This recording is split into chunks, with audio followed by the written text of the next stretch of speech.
Good evening friends. जैसे कि आप सबको पता होगा आज मींस 3 जून 2023 को जो आपका आरआईएमसी का मींस राष्ट्रीय इंडियन मिलिट्री कॉलेज देहरादून का जो एंट्रेंस एग्जाम हुआ है उसके पेपर के बारे में बात करेंगे। जैसे कि बहुत से बच्चों का कॉल भी आया एंड जैसे पेपर लगा, पेपर हमें भी मिल गया था पेपर, तो हमने भी जैसा पेपर देखा तो पेपर के अकॉर्डिंग हम बात करेंगे कि पेपर कैसा था एंड सेफ स्कोर क्या रहने वाला है एंड और बाकी और भी जो चीजें हैं उनके बारे में बात करेंगे। ठीक है, तो सबसे पहले हम बात करते हैं मैथ्स के पेपर की। तो आप सभी को पता होगा मैथ्स का जो पेपर है आपका 200 मार्क्स का पेपर होता है जिसमें 2 सेक्शन होते हैं एंड 1.5 और मींस 1 आवर 30 मिनट का आपका पेपर होता है।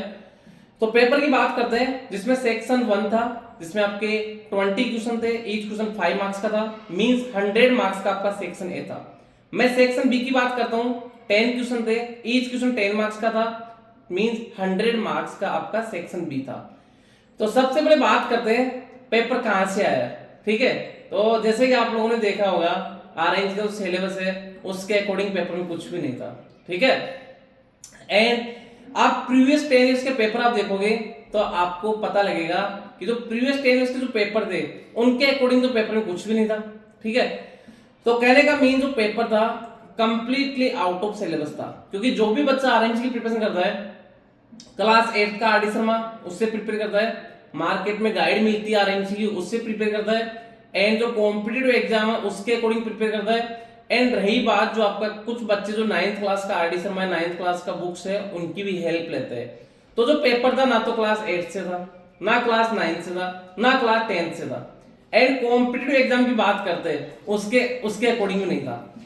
तो कहने का मीन जो आपका पेपर था ये मतलब एक तरह से अलग टाइप का पेपर था, मतलब इसमें कोई भी कॉम्पिटिटिव एग्जाम के क्वेश्चन नहीं थे एंड कोई भी क्वेश्चन आपका बुक से क्वेश्चन नहीं था। आरडी समझ तो आप भूल ही जाओ, वरना हर साल आप जब प्रीवियस ईयर के आप पेपर देखोगे तो हर एक पेपर में आपको अप्रोक्स 10 प्लस क्वेश्चन आपको आरडी समझ से मिल जाते हैं।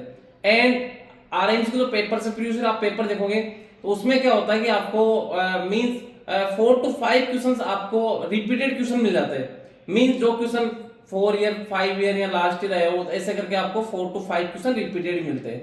तो अगर हम सेफ स्कोर की बात करते हैं तो जनरली अगर आप पेपर सोल्व करते हैं, अगर जो एक अच्छा बच्चा है मतलब जिसने अच्छी प्रिपरेशन की है तो देखो वैसे पढ़ा हुआ तो कुछ भी नहीं है, आपको भी पता है।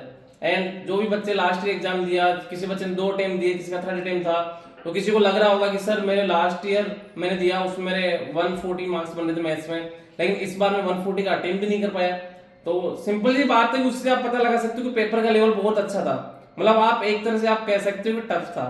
देखो टीचर के लिए कुछ भी टफ नहीं होता, लेकिन बच्चों के लेवल के अकॉर्डिंग देखा जाए तो बहुत टफ था। ठीक है, एंड बहुत से ऐसे क्वेश्चन थे जिनका कोई लेना देना नहीं है सिलेबस से। ठीक है, मींस आउट ऑफ सिलेबस सभी क्वेश्चन थे।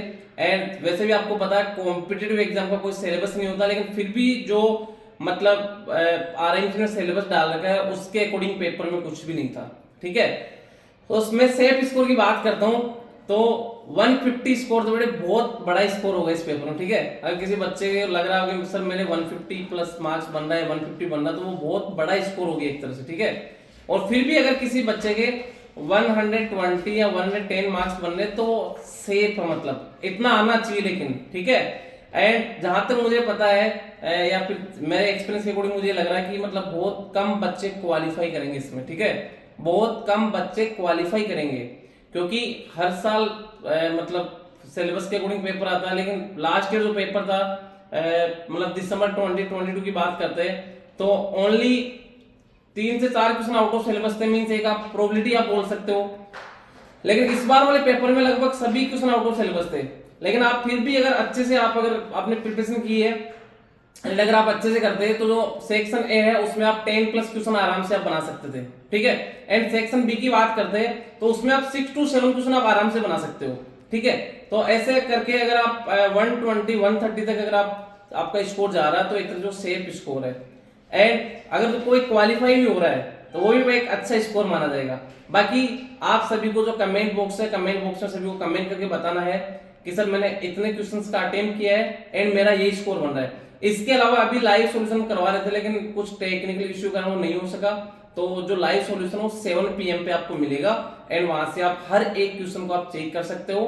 ठीक है, कि आपने करेक्ट। रही बात देखो ऐसा कुछ नहीं है कि आपको कंप्लीट मेथड लिखना होता है, ऐसा कुछ भी नहीं है। अगर आपका आंसर भी आ रहा है, आपने शॉर्टकट किया है, ज्यादा शॉर्टकट भी नहीं, आपने शॉर्टकट किया है एंड आपका आंसर आ रहा है, तो आराम से वहां पे आपको फुल मार्क्स देगा। उसमें 10 मार्क्स का क्वेश्चन आपको 10 के 10 मिलने वाले हैं अगर आपका करेक्ट आंसर आ रहा है। एंड ये आप कहां से चेक कर सकते हो, 7 PM पे यूट्यूब पे लाइव सॉल्यूशन करवाएंगे आपको मनीष सर, तो वहां से आप चेक कर सकते हो कि आपका आंसर करेक्ट आ रहा था या इनकरेक्ट आ रहा था। एंड सभी को कमेंट बॉक्स में बताना है कि आपका क्या स्कोर बन रहा है। एंड किसी के 110 भी अगर स्कोर बन रहा है तो वो सेफ स्कोर है, आपको ओनली आप क्वालिफाई हो जाओ ओनली, ठीक है। आप अगर मैथ्स में क्वालिफाई हो तो बहुत बढ़िया है, ठीक है, लेकिन क्वालिफाई तो होना ही होगा कम से कम। आपके 90 बन रहा तो वो तो कोई मतलब नहीं है, क्योंकि 100+ तो आना ही चाहिए बेटे, ठीक है। तो किसी बच्चे के अगर 110 120 यार तो बढ़िया है, जो एकदम किसी को 150 आ रहे तो वो ये मान के चलो कि वो बहुत बहुत बढ़िया स्कोर है, वो टॉपर है मान लो आप, ठीक है। किसी को 150 बन रहा है ना तो वो टॉपर है, ठीक है बेटे। ओके बेटे, टाटा बाय बाय, मिलते हैं नेक्स्ट वीडियो में।